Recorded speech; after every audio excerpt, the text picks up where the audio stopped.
Hello નમસ્કાર વિદ્યાર્થી મિત્રો નમસ્કાર તો બધા વિદ્યાર્થી મિત્રોનું હું ઓઝા ફાલ્ગુન તમારું ઓઝા ક્લાસીસ ચેનલમાં સ્વાગત કરું છું. તો વિદ્યાર્થી મિત્રો ચેનલ પર પહેલી વાર આ ચેનલને સબસ્ક્રાઇબ કરી દેજો. આજનો વિડીયો છે તે ધોરણ 7માં વિષય ગણિતમાં ચેપ્ટર નંબર 11 ઘાત અને ઘાતાંકમાં સ્વાધ્યાય 11.2માં પ્રશ્ન નંબર 3 છે. ખરા છે કે ખોટા તે કહો અને તમારા જવાબને ચકાસો.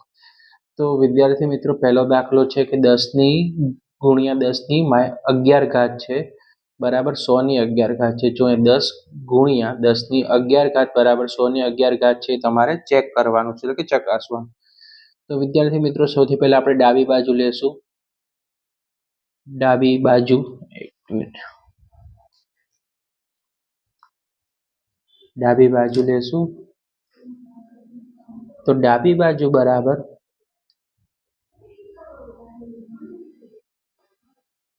તો સૌથી પહેલા 10 ગુણ્યા 10 ની 11 ઘાત. જો સૌથી પહેલા ડાબી બાજુ કીધું એટલે 10 ગુણ્યા 10 ની 11 ઘાત લઈ લીધું.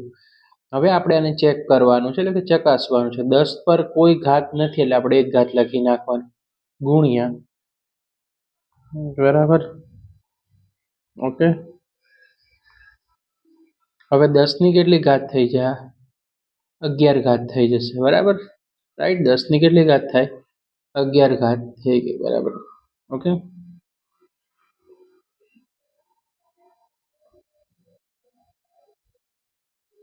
ઓકે ચલો રાઈટ. 10 ની કેટલી ઘાત છે? 1 ઘાત ગુણ્યા 10 ની 11 ઘાત. ચલો હવે આપણે જો આધાર કેવા છે? સરખા છે. તો 10 આપણે લખશું, ગુણાકાર હોય તો સરવાળો 10 1 વત્તા 11. તો 10 ને 11 ને કેટલા થઈ જશે? 12 થઈ ગયા બરાબર. 1 ને 11 એટલે 12 થઈ ગયા. તો 10 ની 12 ઘાત. હવે જમણી બાજુ ચેક કરવાનું. જમણી બાજુમાં આપણે ચેક કરીએ તો આપણે જોઈ શકીએ છીએ કે 100 ની કેટલી ઘાત કીધી છે? 11. હવે 100 કેવી સંખ્યા છે? તો કે ભાઈ આનો વર્ગ નીકળે છે બરાબર, એટલે કે પૂર્ણ વર્ગ સંખ્યા છે બરાબર. 100 નો વર્ગ નીકળે ને 10 ગુણ્યા 10 કરીએ તો આપણને કેટલા મળે? 100. માટે આપણે અહીંયા 10 લખશું, એનો વર્ગ લખશું. વર્ગ એટલે કે 2 લખવાની. 10 ની 2 ઘાત લખો અને ઉપર 11 આપ્યા છે તો 11. 100 એટલે શું? 10 નો વર્ગ થાય. 10 ગુણ્યા 10 એટલે 100 થઈ જાય અને 11 ઘાત એની ઉપર એ બી લખવાની બરાબર. હવે આપણે લખીશું, જો હવે 10 લખ્યા, 2 અને 11 વચ્ચે કેવો સંબંધ છે? ગુણાકાર. તો 2 લખવાના અને ગુણાકાર કરીને 11 લખી દેવાના.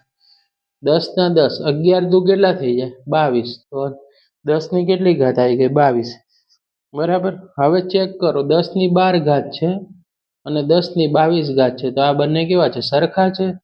તો આપણે ચેક કરીએ તો વિદ્યાર્થી મિત્રો તમે જોઈ શકો છો કે ડાબા બરાબર જમણી બાજુ સરખું છે નથી બરાબર.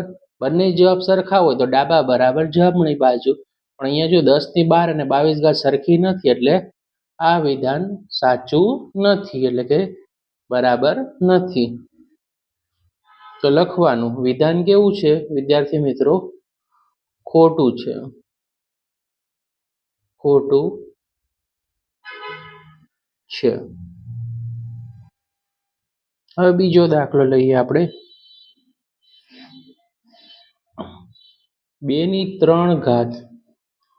હવે ગ્રેટર ધેન નું સાઇન છે. ગ્રેટર ધેન એટલે કે થી વધુનું, અને 5 નો વર્ગ કીધો છે. તો વિદ્યાર્થી મિત્રો અહીંયા 2 ની 3 ઘાત છે ને અહીંયા 5 નો વર્ગ છે ને થી વધુ એટલે કે ગ્રેટર ધેન નું સાઇન છે. તો તમને હવે સૌથી પહેલા 2 ની 3 ઘાત નો આપણે અવયવ પાડીએ. તો 2 ની 3 ઘાત, તો 2 કેટલી વખત ગુણવાના? 3 વખત. 1 વખત, 2 વખત ને 3. તો 2 ની 3 ઘાત એટલે તમને ખબર છે કે 2 દુ 4 થાય ને 4 દુ કેટલા થઈ જશે? 8. તો અહીંયા 8 લખી નાખો. 5 નો વર્ગ લખો. તો વિદ્યાર્થી મિત્રો 5 નો વર્ગ એટલે 5 ગુણ્યા 5 બરાબર. 5 ગુણ્યા 5 એટલે કેટલા થઈ જાય વિદ્યાર્થી મિત્રો? 25. ક્લિયર થઈ ગયું? 2 ની 3 ઘાત એટલે 8 અને 5 નો વર્ગ 25 થઈ જાય. હવે તમે જોવાનું કે 8 અને 25 ની સરખામણી કરો. અહીંયા 8 લખો, અહીંયા 25 લખો. તો 8 અને 25 માં બરાબર તો આપણે કઈ બાજુ આવશે? તો કે ડાબી બાજુ, એટલે કે થી ઓછું. 8 25 કરતા કેવા છે? નાના છે છેલ્લેથી, બરાબર. તો આપણે લખવાનું 2 ની 3 ઘાત એટલે 8 અને 25 એટલે શું લખવાનું? 5 નો વર્ગ, બરાબર. ઓકે, ક્લિયર છે? કઈ બાજુ આવશે? થી ઓછું એટલે એને લેસ ધેન કહેવાય. થી ઓછું એટલે લેસ ધેન ઇંગ્લિશમાં કહેવાય. તો આ વિધાન કેવું છે? ખોટું છે, બરાબર. આપણને કીધું તું ગ્રેટર ધેન વધુ છે, પણ જવાબ શું આવ્યો? તો કે થી ઓછું. તો આ વિધાન કેવું છે? ખોટું છે. તો આપણે લખી નાખવાનું વિધાન ભાઈ ખોટું છે. આ રીતે તમારે લખવાનું, સાચું છે કે ખોટું વિધાન જે લખવું જરૂરી છે. ઓકે, તો વિદ્યાર્થી મિત્રો પ્રશ્ન નંબર 3 તમે જુઓ તો તમને આ રીતે પૂછેલો છે કે 2 ની 3 ઘાત છે, 3 નો વર્ગ છે ને 6 ની 5 ઘાત છે.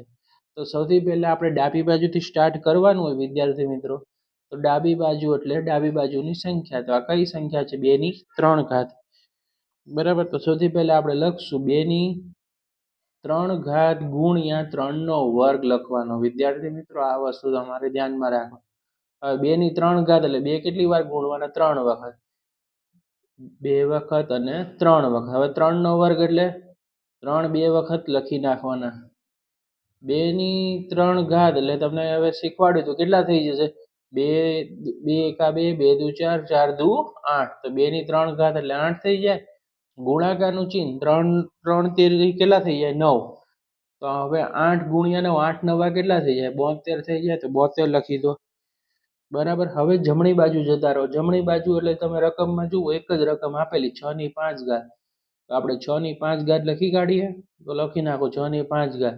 તો 6 ગુણ્યા 6 ગુણ્યા 6 ગુણ્યા 6 ગુણ્યા 6. એક વાર, બે વાર, 3 વાર, 4 વાર ને 5 વાર. તો 6 ની 5 ઘાત. ઓકે, તો 6 ની 5 ઘાત એટલે કેટલું થઈ જશે વિદ્યાર્થી મિત્રો? અહીંયા થઈ જશે 7776. ઓકે, તો તમે અહીંયા 72 ને 7776 કેવા છે ભાઈ? સરખા નથી. તો ડાબા બરાબર જમણી બાજુ સરખું નથી. તો આપેલ વિધાન કેવું થઈ ગયું? તો કે આપેલ વિધાન ખોટું છે. કેવું છે? ખોટું છે ભાઈ. ચલો વિદ્યાર્થી મિત્રો હવે નેક્સ્ટ ક્વેશ્ચન પર જશું.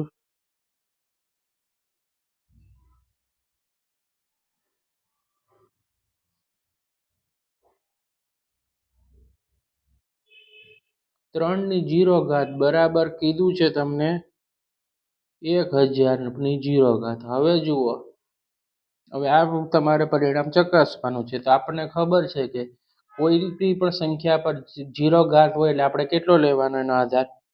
તો 3 ની 0 ઘાત એટલે 1 લખવાનો. 5 ની 0 ઘાત હોય તો 1 લખાય ને 1000 ની 0 ઘાત હોય તો પણ 1 લખાય, બરાબર. તો 3 ની 0 ઘાત બરાબર 1. હવે જમણી બાજુ આપણે શું લખવાનું વિદ્યાર્થી મિત્રો? તો કે 1000 ની 0 ઘાત. તો 1000 ની 0 ઘાત હોય ને તો પણ એનો પણ આધાર, એને પણ આપણે 0 ઘાત ના લખાય, એના પર કેટલો લખાય? 1 લખાય. 0 ઘાત હોય તો એનું સંખ્યાનો જવાબ શું આવે? 1 આવે.